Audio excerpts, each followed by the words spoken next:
Hi friends, இன்றைக்கி ஈரல் சமைக்க போகிறோம். சிக்கன் ஈரல். இது ரொம்ப சுவையாக வரத்துக்கு நம்ம ஒரு மசாலா வறுத்துக்க போகிறோம்.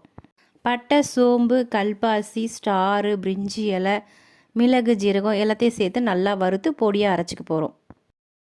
இப்போ பாத்திரம் வச்சுட்டு தேவையான அளவு எண்ணெய் விட்டுக்கிட்டு அதில் சோம்பு, பட்டை கொஞ்சமாக சேர்த்து தாளிச்சிக்கலாம். இதோட ஒரு கொத்து கருவேப்பிலை, இஞ்சி பூண்டு விழுது சேர்த்து நல்லா வதக்கி விட்டுட்டு இந்த சிக்கன் ஈரலை நல்லா சுத்தம் பண்ணி வச்சுருக்கேன். இதையும் சேர்த்துக்கிறேன். சேர்த்து நல்லா கலந்து விட்டுக்கோங்க. இதில் தேவையான அளவு உப்பு, காரத்துக்கு ஏற்ற மாதிரி மிளகாய்த்தூள் சேர்த்துக்கலாம். தேவையான அளவு உப்பு, மிளகாய்த்தூள் சேர்த்து நல்லா கலந்து விட்டுக்கிறேன். இப்போ நம்ம அரைச்சி வச்ச மசாலாவையும் இதில் சேர்த்துக்கலாம். தேவையான அளவு சேர்த்துக்கோங்க.